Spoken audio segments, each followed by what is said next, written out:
Well, I want to bring Dr. Sander van der Linden in now. He's a social psychologist at Cambridge University. Thank you for joining us tonight.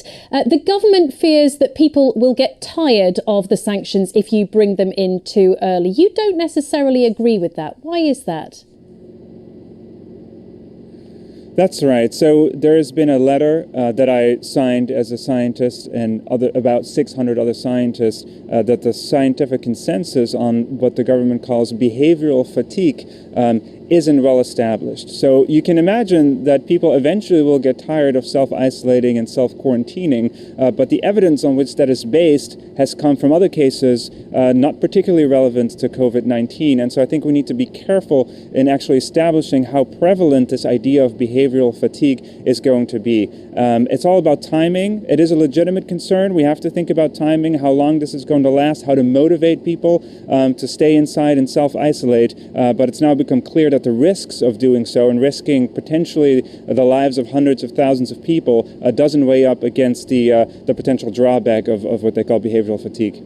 If the way that we act relies on how seriously we take the threat, did the hand-washing message, as relevant as it might have been, actually make people think this wasn't a big deal?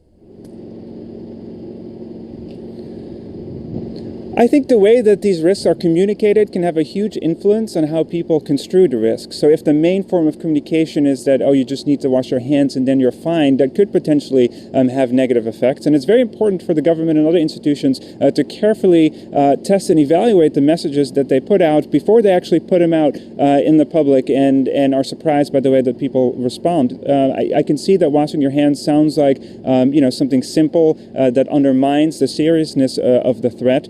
And so this is something that communicators need to take into consideration, along with more serious measures such as social distancing, physical distancing. This is also an interesting example. Social distancing doesn't sound very nice. We don't need to distance from each other socially. We can stay connected, but it's about physical distancing. So I think the subtle communication here can actually be really important for maintaining trust in public health measures. I just want to briefly mention about the difference that we've got here. We've got the virus, but we've also got the human reaction to the virus, and both seem to be very important. We've heard about people helping each other.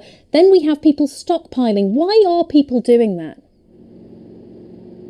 Absolutely. I think the pandemic is as much a behavioral issue, an issue of human behavior, as it is a biological issue. Basically, we're in what we call a social dilemma. So a social dilemma is a situation where you have to weigh what's in your interest against the interest of other people. And when that process doesn't work properly, you get issues such as stockpiling. So a simple illustration is a bank run. If the bank tells you they have problems, only take out a certain amount of money, once people start taking out more than they should and other people join the bandwagon, this is a social contagion effect. So once we see other people doing it, we immediately follow suit. It will be disastrous for society as a whole. So